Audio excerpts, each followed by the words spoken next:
Title: Altitude, a Terror at 30,000 feet. The soft hum of the airplane engines provided a comforting white noise to the passengers aboard Flight 327. It was a red-eye flight from New York to London, and most of the passengers were settled into their seats, ready to catch some sleep.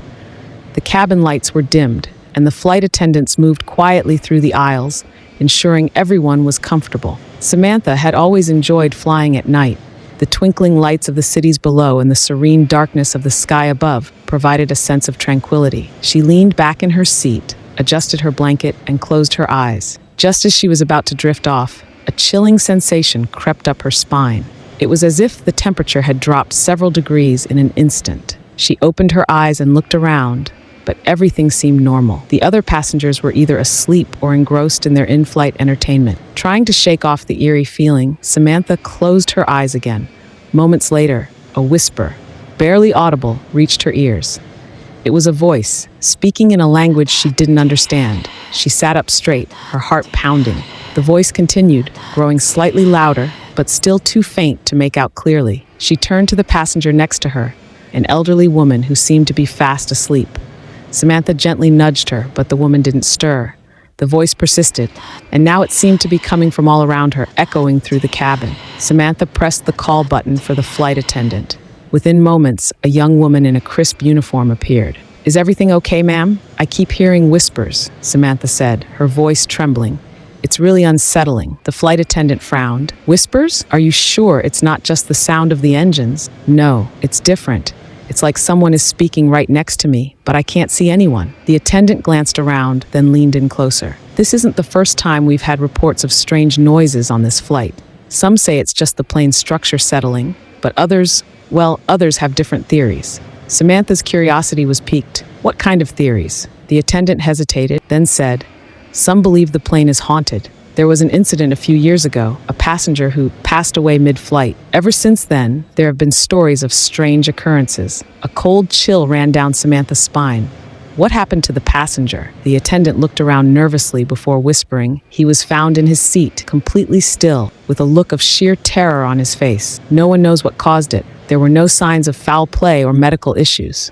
Samantha's heart raced as the whispers grew louder. She could almost make out the words now, but they still made no sense. She glanced around the cabin, but everyone else seemed oblivious. As the plane soared through the night sky, the whispers became a cacophony of voices, all speaking at once. Samantha felt a sense of impending doom. She grabbed the armrests, her knuckles turning white. Then, out of the corner of her eye, she saw it. A shadowy figure standing in the aisle, barely visible in the dim light. It was tall and thin, its features obscured by darkness. The figure slowly moved towards her, and the whispers intensified. Panic set in as Samantha tried to call out for help, but her voice was barely a whisper itself. The figure reached her row and stopped, staring down at her with hollow eyes. She felt an overwhelming sense of dread, as if the very air around her had turned malevolent. Just when she thought she couldn't take it anymore, the figure vanished, and the whispers stopped. The temperature returned to normal, and the sense of dread lifted. Samantha looked around, but everything seemed as it had before. The elderly woman next to her was still asleep,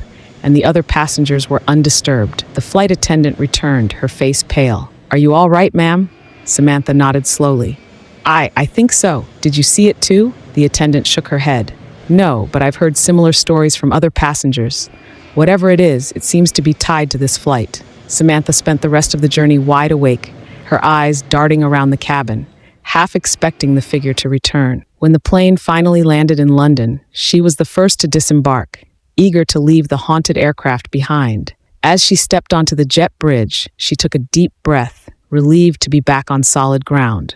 But in the back of her mind, she couldn't shake the feeling that the shadowy figure was still watching, waiting for its next victim at 30,000 feet. Samantha arrived at her hotel in London, her mind still replaying the terrifying events of the flight. She tried to convince herself it was just a vivid nightmare, but the fear felt too real. After checking in, she decided to do some research on Flight 327. She opened her laptop and began searching for information about the plane's history. It didn't take long to find articles about the mysterious death. The passenger had been a businessman named Arthur Wills, who had been on his way to London for a crucial meeting. His death was ruled a heart attack, but witnesses claimed he had no prior health issues. Samantha dug deeper, finding forums where other passengers shared their experiences. Some mentioned the whispers, while others reported seeing shadowy figures. One user claimed to have seen a ghostly apparition of Arthur Wills himself.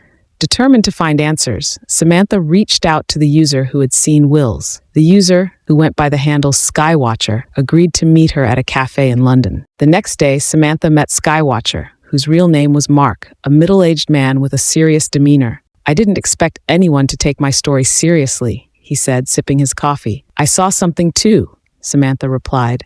"I need to know what we're dealing with." Mark nodded. "I've been investigating this for a while. Arthur Wills wasn't the only one to die on that plane. There have been a few others, all under mysterious circumstances. Each time, there are reports of whispers and shadowy figures." "Do you think the plane is cursed?" Samantha asked.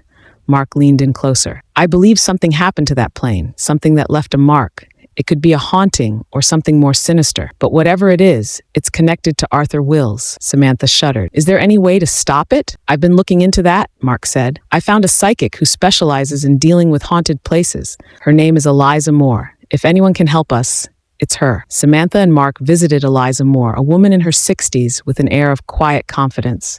Eliza listened intently as they recounted their experiences. "This spirit is trapped," Eliza said finally. "Arthur Wills died with unfinished business, and his spirit is bound to the plane. The other entities you've seen are likely manifestations of his torment." "Can we free him?" Samantha asked. Eliza nodded. "We'll need to conduct a ritual to communicate with him and help him move on. But it won't be easy. The spirit may resist, especially if it's been suffering for a long time." The three of them booked a flight back to New York on the same plane, Flight 327. They planned to conduct the ritual mid-flight, hoping to release Arthur Wills from his torment. As the plane ascended, Samantha felt the familiar chill in the air. She glanced at Eliza, who gave her a reassuring nod. Mark set up a small altar with candles and crystals, trying to remain discreet. Eliza began chanting softly, her voice blending with the hum of the engines. The temperature dropped further, and the whispers returned, louder and more desperate. "We are here to help you, Arthur," Eliza called out. "Show yourself and tell us what you need." A shadowy figure appeared in the aisle, more defined than before. It was Arthur Wills, his face twisted in anguish. "I can't leave," he whispered, his voice echoing through the cabin. "Why are you trapped?" Eliza asked gently. "I was betrayed," Arthur said. "My business partner, he set me up. I died with anger and betrayal in my heart. I can't move on. We can help you find peace," Eliza said, "but you must let go of your anger." Arthur's figure flickered, and the whispers grew frantic. "I don't know how." Samantha stepped forward, her voice steady. "Arthur, we can help you seek justice, but you need to trust us. Release your anger and move towards the light." The cabin lights flickered, and the shadows danced around them. Arthur's figure wavered, then slowly began to dissipate. "Thank you," he whispered, and then he was gone. The temperature returned to normal, and the whispers ceased. Eliza extinguished the candles and smiled. "It's done. Arthur Wills is free." When the plane landed in New York, Samantha felt a weight lift from her shoulders. She and Mark thanked Eliza for her help, feeling a sense of closure. As they parted ways, Samantha couldn't help but glance back at the plane. It looked like any other aircraft, but she knew it held secrets that would never be fully understood. She took a deep breath and walked away, hoping the spirits of Flight 327 had finally found peace. A few months later, Samantha was back in her routine, though the experience on Flight 327 lingered in her mind. She often found herself wondering if the plane had remained free of hauntings. Then one evening, she received an email from Mark.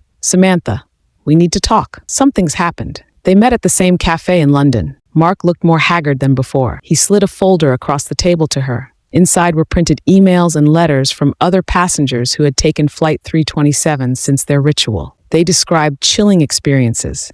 The whispers had returned, and shadowy figures were spotted again. "I thought we freed Arthur," Samantha said, bewildered. "We did," Mark replied. "But it seems there's something else, something more malevolent." Mark pulled out a map and pointed to a remote area in the Atlantic. "I did more research. There was an incident here during World War II. A plane crashed, and all aboard perished. Some of the bodies were never recovered. I think whatever haunts Flight 327 is connected to that crash." "How does this relate to our flight?"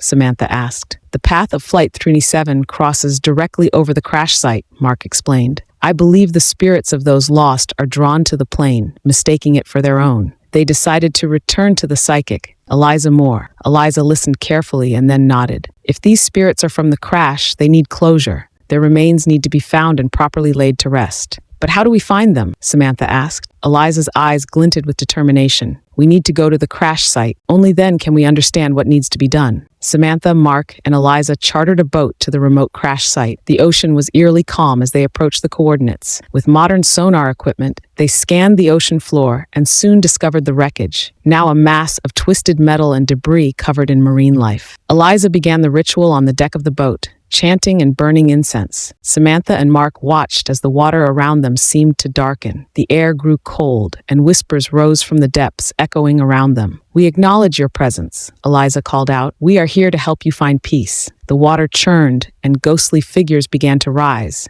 pale and translucent. They hovered above the wreckage, their faces marked with sorrow and confusion. "You are no longer bound to this place," Eliza continued. "We will ensure your remains are brought to rest on land, where you will be honored and remembered." The figures seemed to waver, then began to dissipate into the mist. The temperature rose, and the whispers faded into silence. With the help of marine archaeologists, the remains from the wreckage were recovered and brought ashore. A solemn ceremony was held to honor those who had perished, and their remains were buried in a memorial site dedicated to the crash victims. Back in London, Samantha received one final email from Mark. "Flight 327 has been free of disturbances since our journey. It seems we've finally laid the spirits to rest."